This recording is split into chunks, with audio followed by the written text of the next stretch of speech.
Na tejto bytovke v Partizánskom majú obyvatelia dieravú fasádu. Tieto diery nespôsobili vandali, ale lietajúci škodcovia, čiže ďatle. My ideme teraz tie diery opraviť, ale nie tak, ako to robia po niektorí majstri, že iba tam fúknú penu a zatrú farbou, ale spravíme to kvalitne, čiže vyplníme to polystyrenom a zatrieme tú sieťku lepidlom a nakoniec tam dáme ešte aj vrstvu omietky. K diere sa dostanem tak, že sa spustím na lane, ktoré som si uviazal na streche. Najprv tú dieru vyrežem tak, aby som tam mohol vložiť kocku polystyrenu a tu si na mieru nachystám. Potom vyplním celú dutinu tak, aby tady neunikalo teplo, pretože okrem toho, čo vidíme zo spodu, je diera aj ďalej pod omietkou. Keď mám už dieru vyplnenú, tak omietku napenetrujem a spravím zaplatu s fasádnym lepidlom a sieťkou. Omietku dám namiešať podľa vyrezanej vzorky, tak aby bol čo najmenší farebný rozdiel.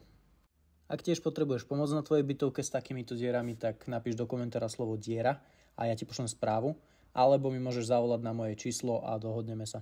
A ak ťa baví sledovať, ako ostatní ľudia robia, keď ty zrovna nemusíš, tak ma začni sledovať, pretože toto video nie je náhoda. Takéto videá pridávam pravidelne aj z našich ostatných robot. Dúfam, že ma počujete, lebo akurát ide autobus okolo, takže to dosť ruší.